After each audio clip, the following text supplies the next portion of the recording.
Friends, ఇప్పుడే అందిన వార్త. ఎమ్మెల్యేకు 7 ఏళ్ల జైలు శిక్ష ఖరారు.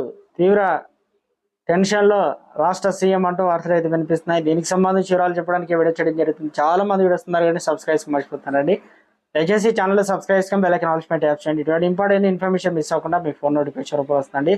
అలా మనం చూస్తున్నారు కానీ లైక్ చేయడం లేదు. దయచేసి లైక్ చేయండి. ఇన్ఫర్మేషన్ అందరూ రీచ్ చేసిన తర్వాత మాచర్లలో ఎమ్మెల్యే ఈవీఎంను పగలగొట్టే ఘటన ఎన్నికల సంఘం సీరియస్ అయింది.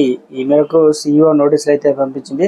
పాల్వాయి గేట్ దగ్గర ఎమ్మెల్యే పిన్నపల్లి ఈవీఎం ధ్వంసం ఘటనపై సీఈఓ వివరణ కోరింది. ఘటనలో ఉన్నది ఎమ్మెల్యేనా లేదంటే ఈసీని ఈసీ ప్రశ్నించింది. ఒకవేళ ఎమ్మెల్యే అయితే ఇంతవరకు కేసు ఎందుకు నమోదు చేయలేదని ఈసీ అనగా ప్రశ్నల వర్షం కురిపించింది. కేసు పెడితే ఎమ్మెల్యేను నిందితుడిగా చేర్చారా అని నిలదీసింది. ఒకవేళ నిందితుడిగా చేరిస్తే ఎమ్మెల్యేను అరెస్ట్ చేశారా లేదా అని ప్రశ్నించింది. ఒకవేళ కేసు పెట్టకపోతే వెంటనే ఎఫ్ఐఆర్ నమోదు చేయాలని ఆదేశాల్లో పేర్కొంది. ఏ క్షణమైనా అరెస్టు, కేసు నమోదు చేసిన వెంటనే ఎమ్మెల్యేను అరెస్టు చేయాలని సిఈసి ఆదేశాలు జారీ చేసింది. ఇక ఈ అంశంపై ఈరోజు సాయంత్రం 5 గంటల లోపు నివేదిక ఇవ్వాలని సిఈసి స్పష్టం చేసింది. మరోవైపు మాచర్ల ఎమ్మెల్యే పిన్నపల్లి రామకృష్ణారెడ్డి అరెస్టుకు రంగం సిద్ధమైనట్టు తెలుస్తుంది.